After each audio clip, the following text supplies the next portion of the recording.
सोलापूर शहर हे विडी उद्योगाचे शहर म्हणून ओळखले जाते। या विडी उद्योगातील उद्योजकांनी येथील कामगारांची आर्थिक पिळवणूक करून त्यांच्या कामाचे हक्काचे शासनाने ठरवून दिलेले मागील 20 वर्षापासून किमान वेतनाचे दर अदा करीत नाहीत। तसेच कामगारांना साप्ताहिक सुट्टी देत नाहीत। साप्ताहिक सुट्टीचे दुप्पट मोबदला देत नाहीत। या गोष्टीमुळे कामगारांना अत्यंत कमी रकमेवर राबवून घ्यावयाचे काम विडी कारखानदार मालक वर्गाकडून केले जात आहे।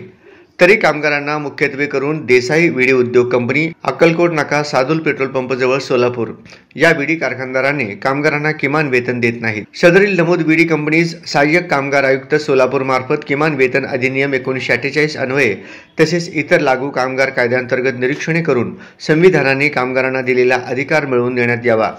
याबाबत दिनांक 8 जानेवारी 2025 रोजी सहाय्यक कामगार आयुक्त सोलापूर यांना निवेदन देण्यात आले। यावेळी संस्थापक अध्यक्ष साहेबण्णा सिद्धप्पा तेगळी, स्वामीनाथ हेगडे, सुनंदा शहापुरे, नरसय्या गड्डम, वैशाली हागलूर, वर्षा मैत्रे, लक्ष्मीबाई रामनपल्ली, आप्पाशा शंकर शेट्टी, मीना करदास, नरसम्मा नागेश गड्डम तसेच अनेक विडी कामगार महिला असंख्य संख्येने उपस्थित होते।